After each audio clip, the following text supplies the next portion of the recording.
नमस्कार प्रेक्षकांनो, मालिकेच्या आजच्या भागामध्ये आपल्याला पाहायला मिळणार आहे की हर्षवर्धन आता शौर्याला घेऊन जायला पूर्वाच्या घरी आलेला असतो. पण हर्षवर्धनने त्याचा इगो काही सोडलेला नाहीये, कारण तो फक्त शौर्याला घेऊन जायला आलेला आहे. त्यामुळं शौर्याने एका शब्दात उत्तर दिलेलं आहे, जिथे ऊर्जा तिथे मी. जर ऊर्जाला तुम्ही ॲक्सेप्ट करणार नसाल तर मी तुमच्यासोबत येणार नाही, एवढं स्पष्ट आणि क्लिअर शौर्याने सांगितलेलं आहे.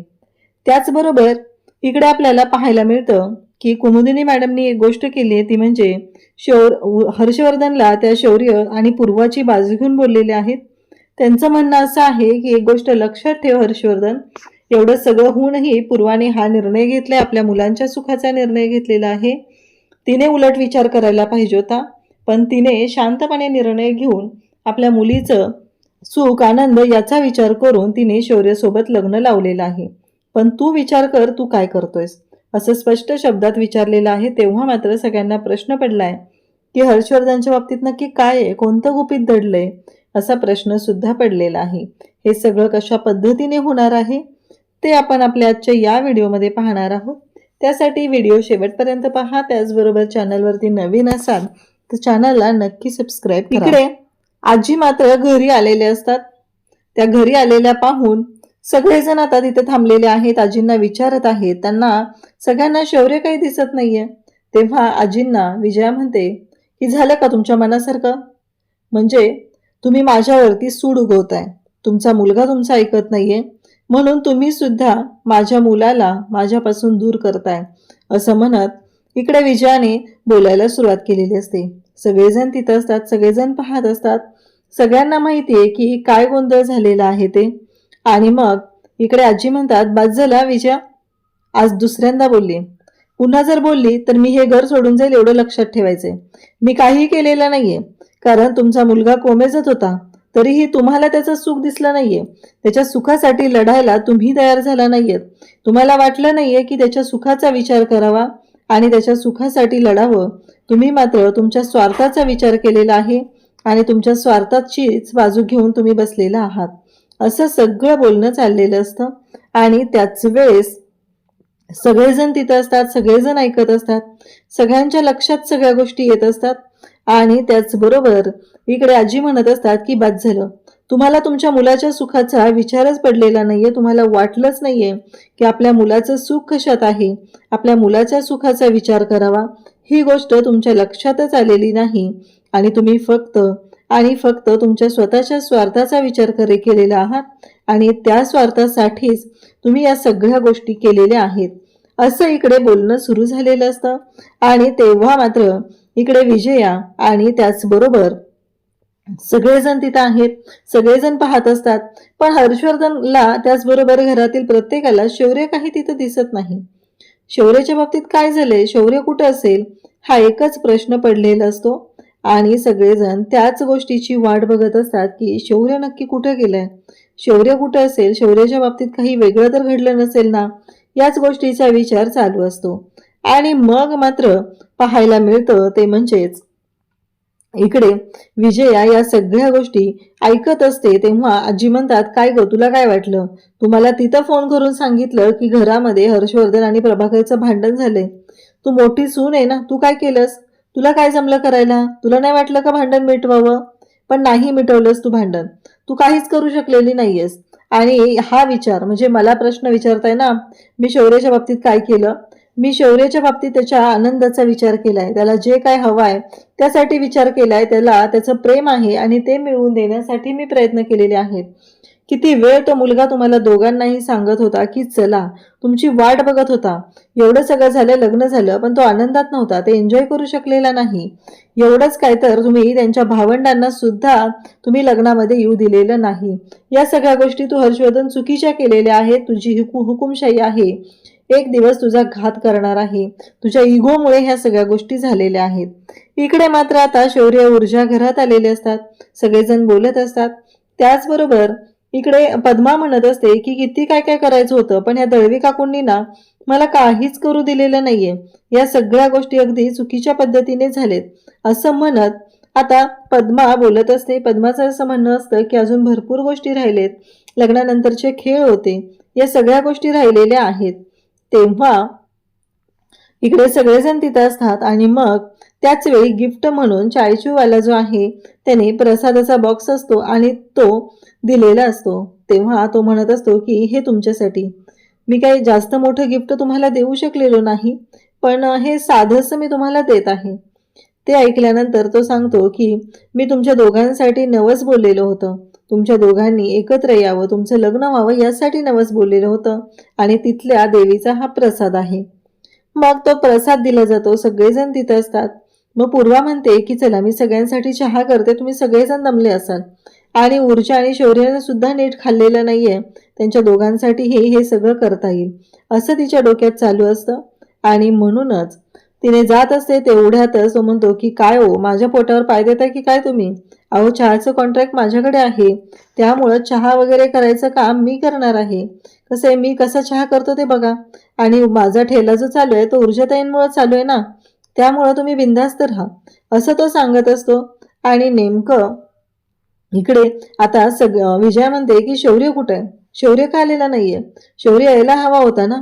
तेव्हा लगेचच आजी सांगतात की शौर्य यायला तयार नाही. शौर्य आणि ऊर्जा या दोघांना पूर्वा त्यांच्या घरी घेऊन गेलेली आहे. म्हणजे शौर्य कुठं राहणार आहे हा प्रश्न उभा राहतो. तर शौर्य चाळीत गेलेला आहे, तो चाळीतल्या घरी राहायला तयार झालाय असं इकडे आजीने सांगितलेलं असतं. आता मात्र सगळ्यांनाच धक्का बसतो. म्हणजे शौर्य आता चाळीतल्या घरी राहायला गेलाय ही गोष्ट धक्कादायक असते. कारण शौर्य तिथं कसा राहील, कसा ऍडजस्ट करेल? एवढ्या सुखसुविधांनी महालात राहिलेला माझा शौर्य चाळीत गेला आणि ती पूर्वा त्याला चाळीत घेऊन गेली. तेव्हा आजी म्हणतात की हो, शौर्य हट्टाला पेटलेला आहे.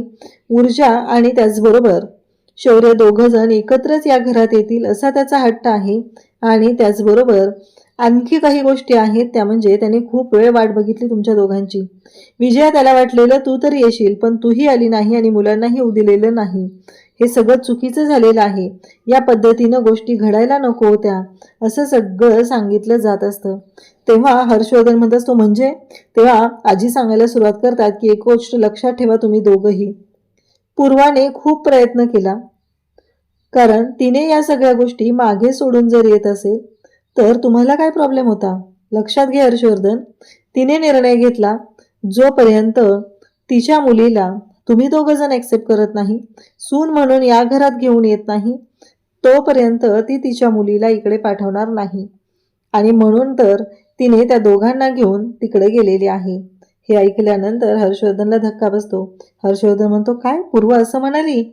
तेव्हा विजया पाहत असते. आजी म्हणतात की हो, एवढं सगळं होऊनही तिने तिच्या मुलांचा विचार केला, तिच्या मुलीच्या आनंदाचा विचार केला. आणि तू काय करतोयस? तू तुझा इगो कवटाळून बसलाय. जरा विचार कर, त्या दोघी जणी एकमेकींना धरून आहेत आणि त्या दोघी जणी खूप आनंदात आहेत, एकमेकींच्या सुखासाठी झटतात, एकमेकींना काय हवं नको ते पाहतात.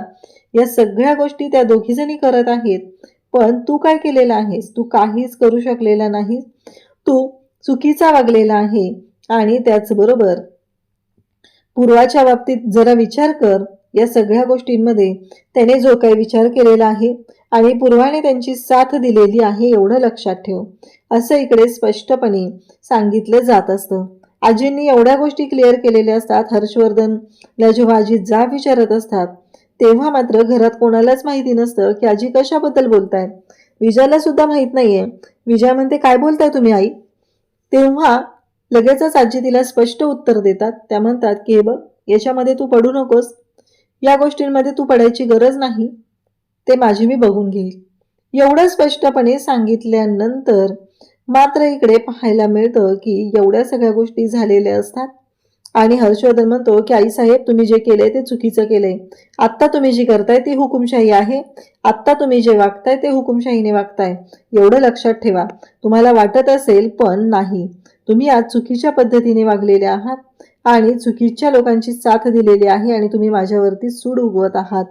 तेव्हा विजया त्याचबरोबर सगळेजण तिथं असतात आणि आजी मात्र इकडे बोलत असतात की एक गोष्ट लक्षात ठेवायची, शौर्याचा निर्णय झालेला आहे आणि शौर्याने ठरवलेला आहे की तो ऊर्जाला घेऊनच या घरात येणार आहे, अन्यथा तो या घरात येणार नाही. आता मात्र सगळ्यांना प्रश्न पडलेला असतो. शौर्याने जो निर्णय घेतलेला आहे तो खूप कठोर निर्णय आहे, हे सगळ्यांनाच माहिती आहे. परंतु आता सगळेजण शांतपणे ह्या सगळ्या गोष्टी ऐकत असतात. आजीसाहेबांनी त्यांचा निर्णय दिलेला असतो. अजूनही वेळ गेलेली नाही, तुम्ही दोघांनी जा, शौर्य आणि ऊर्जा या दोघांना घेऊन या.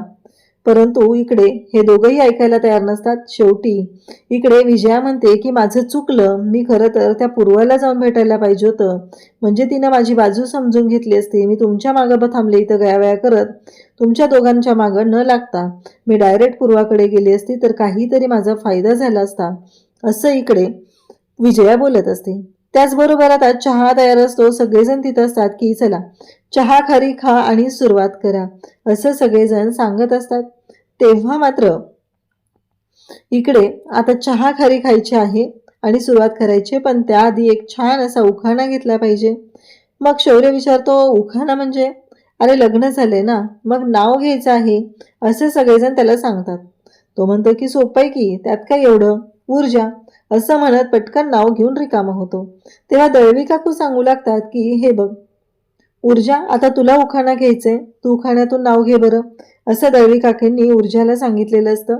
आणि ऊर्जा म्हणते की हो घेते मी. मग ऊर्जा नाव घ्यायला सुरुवात करते. आईची माया, बाबांची आठवण, त्यातच मिळाली मला प्रेमाची साठवण, सौभाग्याचा ठेवा, त्यातच मिळाली मला 7 जन्माची साथ, शौर्याशी बांधते 7 जन्माची गाठ. सगळेजण टाळ्या वाजवू लागतात. त्यानंतर आता शौर्याला उखाणा घ्यायचा असतो. शौर्य म्हणत असतो की नाही जमणार, मला नाही शक्य, कारण मला हे कविता करणं वगैरे नाही जमणार आहे. तेव्हा पद्मा म्हणते मी तुझी बहीण आहे ना, मी सांगेल तुला काय करायचंय ते, असं म्हणत आता पद्मा शौर्याला उखाणा सांगते. भाजीत भाजी मेथीची. शौर्य तो उखाणा घ्यायला सुरुवात करतो. आणि तेव्हा मात्र शौर्य जेव्हा उखाणा घेतो त्याच वेळी सगळेजण त्याला म्हणतात की नाही नाही, ओरिजिनल हवंय शौर्य, आणि तुझं ओरिजिनल हवंय, असं सगळेजण सांगत असतात. आणि मग मात्र शौर्य पाहत असतो आणि मग तो म्हणतो की ठीक आहे, मी घेतो उखाणा. तेव्हा तो म्हणतो पण माझ्यावर कोणी हसायचं नाही या, एवढं लक्षात ठेवा, कारण माझ्यावर मी गाणं म्हटलं त्यावेळेसही तुम्ही अशीच माझी टिंगल उडवलेली होती, माझ्यावर कोणीही हसायचं नाही, असं शौर्य सगळ्यांना सांगत असतो. सगळेजण तिथंच असतात. दळवी काकू म्हणतात तू गाणं म्हटलं एवढं, आम्ही हसलो का तुझ्यावरती? नाही हसलो ना, मग आत्ता पण नाही हसणार आहे, असं इकडे दळवी काकू सांगत असतात. शौर्याला जे काही कळायचंय ते लक्षात आलेलं असतं. तरीही सगळ्यांच्या आग्रहाखातर शौर्य आता उखाणा घ्यायला तयार होतो. मग शौर्याचा उखाणा असतो. हृदयाच्या कोर्टात सादर केलं प्रेमाचं आर्ग्युमेंट, हृदयाच्या कोर्टात सादर केलं प्रेमाचं आर्ग्युमेंट, केलं स्वतःला सरेंडर मिळण्याआधी जजमेंट, जजमेंट केलं स्वतःला सरेंडर मिळण्याआधी जजमेंट, फायनल हिअरिंग झालं, केस मीच जिंकली, फायनल हिअरिंग झालं, केस मीच जिंकली, फायनली ऊर्जा शौर्याची झाली. असा छान असा उखाणा शौर्याने घेतलेला असतो. इकडे आजीसाहेब आत निघून गेलेले असतात. विजया मात्र भयानक चिडलेली असते, कारण तिने हर्षवर्धनच्या मागं लागलेली होती की चला चला आपण थांबूया, पण हर्षवर्धनने ऐकलं नाही. तेव्हा मात्र आजीसाहेबांना इकडे सांगितलेलं होतं आणि दिव्या सांगते ह्या तर जीव द्यायला निघाल्या होत्या. तेव्हा लगेचच आजीसाहेब म्हणतात द्यायचं ना मग जीव, कारण तुझा मुलगा तिथं सुखात आहे, ही गोष्ट तुला बघवत नाहीये. इकडे हर्षवर्धनला विजया म्हणत असते काही उपयोग नाहीये, आणि तुमचा जो काही ओव्हर कॉन्फिडन्स आहे ना, तो कोर्टात ठेवायचा, तो घरी दाखवायचा नाही. आज तुमच्यामुळे हे झाले. शौर्य तिकडे लग्न करून बसलेला आहे, ह्या सगळ्याला जबाबदार तुम्ही आहात, कारण तुम्ही स्वतःही काही केलेलं नाही आणि मलाही करू दिलेलं नाही. आदित्य म्हणत असतो काही एकदा शौर्याचा विचार कर. तेव्हा मात्र हर्षवर्धन म्हणतो बास, कुणीही बोलायचं नाहीये. आणि इकडे विजया सुद्धा म्हणते जे कोणी शौर्याची बाजू घेऊन बोलेल त्यांनी माझ्याशी बोलायचं नाही. दिव्यामध्ये येत असते तेव्हा विजया म्हणते की बाद झालं, तू तर येऊच नको ग, तुमच्या सगळ्यांनी मिळून माझ्या मुलाचं, माझ्या आयुष्याचं, आमच्या सगळ्यांचं वाटोळं करायचंच ठरवलेलं आहे, असं स्पष्टपणे इकडे विजया सांगत असते.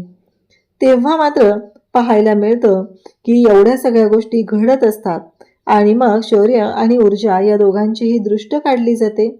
आणि मग दृष्ट काढल्यानंतर इकडे आता शौर्यला आणि त्याचबरोबर ऊर्जाला घेऊन पूर्वा बाबांच्या फोटोच्या जवळ येते आणि बाबांच्या फोटोच्या जवळ आल्यानंतर त्या दोघांनाही सांगते की नमस्कार करा.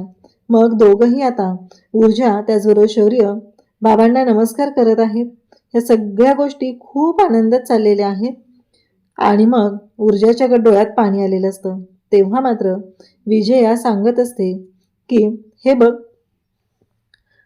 बघा आज आपली ऊर्जा सौभाग्यवती झालेली आहे. आपल्या ऊर्जाने तिच्या आयुष्याचा जोडीदार निवडलेला आहे आणि तो मुलगा खूप चांगला आहे असं इकडे ती सांगत असते. आणि त्याचबरोबर तिने याही गोष्टी क्लिअर केलेल्या आहेत की आपली मुलगी सुखात आहे. उद्याच्या भागात आपल्याला पाहायला मिळतं की दळवी काकू म्हणत असतात की अगं पद्मा आवरायला घ्या, पूजेचा मुहूर्त जवळ येतोय, लग्नानंतरची पूजा आहे, शौर्य आणि ऊर्जाचा सुखाचा संसार सुरू होत आहे. हर्षवर्धन मात्र आता शौर्यला घ्यायला आलेला आहे. दारातच तो असतो आणि ओरडतो, थांबा. मग सगळ्यांच्या लक्षात येतं कोण आलंय ते. मग हर्षवर्धन शौर्यला म्हणतो, शौर्य चल. शौर्याचा हात त्याने हातात धरलेला असतो आणि शौर्यला घेऊन जात असतो. तेव्हा मात्र शौर्य म्हणतो की डॅड थांबा. त्याचवेळी पूर्वा तिथं आलेली असते आणि त्याचबरोबर ऊर्जा सुद्धा तिथं आलेली आहे. आणि मग मात्र हर्षवर्धनला शौर्य स्पष्टपणे सांगतो की डॅड तुम्ही चुकताय. माझं ऊर्जासोबत लग्न झाले आणि जिथं ऊर्जा असेल तिथंच मी असणार आहे असं स्पष्टपणे शौर्याने त्याच्या डॅडला सांगितलेलं आहे. जेव्हा ऊर्जा त्या घरात येईल तेव्हाच मी सुद्धा त्या घरात येणार आहे, एवढा क्लिअर शौर्य बोललेला असतो. हर्षवर्धन पाहतच राहतो, कारण शौर्याने स्पष्टपणे नकार दिलेला आहे आणि सांगितलेलं आहे की मी इथेच राहणार आहे, कारण मी ऊर्जाला आयुष्यभर साथ देण्याचं वचन दिलेलं आहे. आणि एवढ्या गोष्टी क्लिअर करून त्याने सांगितलेल्या आहेत. हर्षवर्धन पाहतच राहतो, कारण त्याच्या निर्णयावर तो ठाम असतो. शौर्याने त्याचा निर्णय घेतलेला आहे आणि शौर्य आणि ऊर्जा आता 7 जन्मासाठी एक झालेले आहेत. अशाच अपडेटसाठी चॅनलशी कनेक्ट राहा. थँक्यू.